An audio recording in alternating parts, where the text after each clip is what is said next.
Hey, what's going on, Internet? Xiagax here, coming at you with some Destiny 2 news. Man, we haven't covered a whole lot of Destiny 2 news for a while now, but hey, today's a special day because it's my birthday. Okay, I'm kidding. But anyhow, yes, on a serious note, we got to see today Bungie reveal on stream the new expansion coming to D2. And that expansion is known as Forsaken. Forsaken update is going to include lots of new fun stuff, and God, I can't even begin to tell you just how excited I am to see something of this scale. It's pretty much about the same size as the Taken King, but why don't we go over some of the stuff that they showed on stream? So, the premise of Forsaken expansion is going to be, and cover your ears if you don't want to hear spoilers. Okay, they're covered? Alright. So basically, Cade has been rounding up the worst of the worst of minions of the darkness and throwing them in prison, and now they have broken out of prison. So now it's up to you to go take them out. Pretty interesting premise. I never thought that the Vanguard would feel it necessary to throw minions of the darkness in prison, but hey, we're going to go kill them and we're going to go take them out, and I'm repeating myself because gosh dang, I'm so excited for this. So in the new Forsaken expansion, we're going to go to a patrol area known as the Tangled Shore.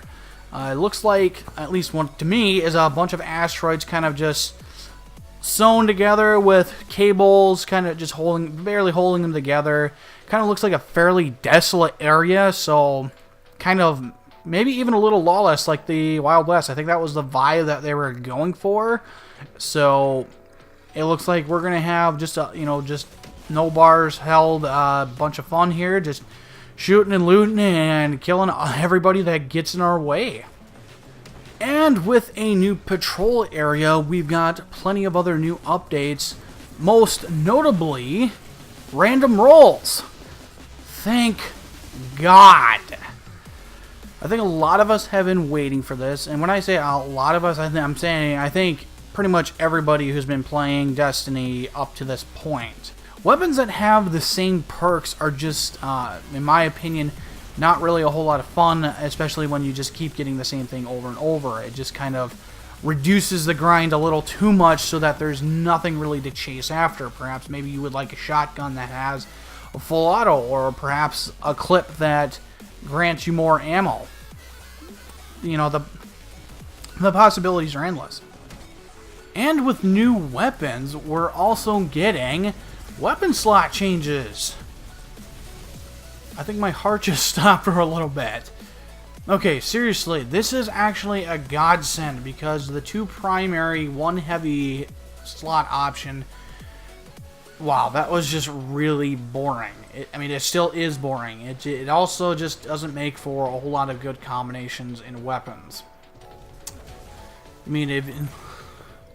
So now, it seems that now we're going to be able to go in with two primaries and a heavy, or two secondaries and a heavy, or maybe even three shotguns, as we even got to see on stream.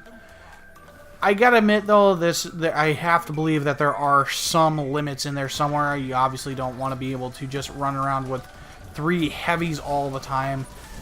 Considering that in Crucible that would be really overpowered for somebody that is really good with running heavy weapons. I think that would just really do a bad job of messing with the ammo economy in Crucible. So I'm actually really curious to see how this works out.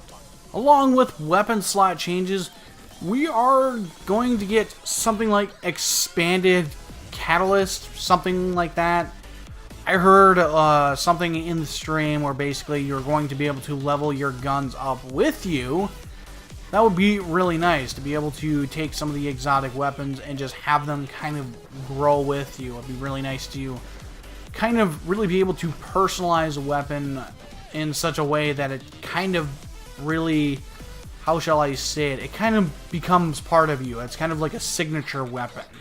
Up next in our arsenal, we're going to be getting brand new supers.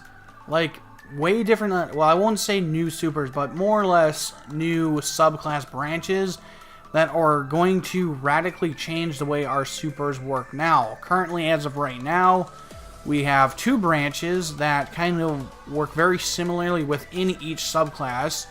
But now we're going to be able to get a Titan with a huge hammer, a Stormcaller that's going to be able to shoot laser beams, and we have a Gunslinger that, rather than shooting golden bullets, we're going to be able to fling tons and tons of flaming knives. I am really excited for this now. Coming soon to our arsenal is also the bow and arrow. This will also have a short, a mid, and a long range, depending upon what bow you have. This is pretty interesting. I gotta say that I was a bit confused as to why we have bows, but who cares? They're fun. And it might actually add a little bit of stealth element to the game. Be really nice to be able to do another stealth portion of the game like we did in the Taken King, but that remains to be seen. But either way, we are now getting bows and arrows, so now we can jump around like Olympic archers now. Next up has to be probably one of my favorite things of the stream, and that's the new game mode, Gambit. This is going to be our first hybrid game mode between PvE and PvP, where you're going to be facing off against another team of 4, basically a 4v4 game, where you're going to be fighting minions of the darkness to collect motes. You're going to then bank them, and if you bank enough of them, you can send a blocker to the other team, which will then prevent them from banking their motes. If you get enough of them, you will then summon your primeval boss, which is the main objective. You want to summon them and then defeat them before the other team. I can definitely tell you right now, this is a game mode I can see myself playing a lot. In addition to being able to fight minions of the darkness against another real-life team, you will be able to invade their space in a way, much like where you can do in Dark Souls, and you will then be able to slay the other teammates to slow them down. I can already see myself playing this game mode right now. This looks like it's a lot of fun. Speaking of PvE, we're going to have a very brand new, unique sort of raid layer kind of space. I'm guessing it's more akin to kind of like what Venus was back in D1 with a Vault of Glass, but probably much more so. You're going to have a... what I'm going to guess is going to be kind of like a new patrol area where you can start the raid, and this is going to be called the Dreaming City. According to the lore of the game, this is the homeland of the Awoken, so it'll actually be very nice to actually see the origins, maybe, of the Awoken and be able to start a raid here. It'll be very interesting just to be able to kind of meet up in a social space kind of place and be able to jump right into a raid. This is also really nice because now we can actually kind of start moving away from the Leviathan or the Callus raids, or what do they call those? The raid layers.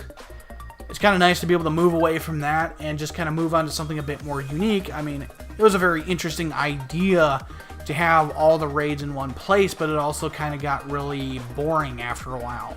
Lastly, we also have the new Triumph system, which is basically the Triumphs from year 3 in D1, where you had a bunch of different accomplishments to achieve, where you could, do all sorts of crazy stuff to basically just kind of create a status and get some kind of rewards.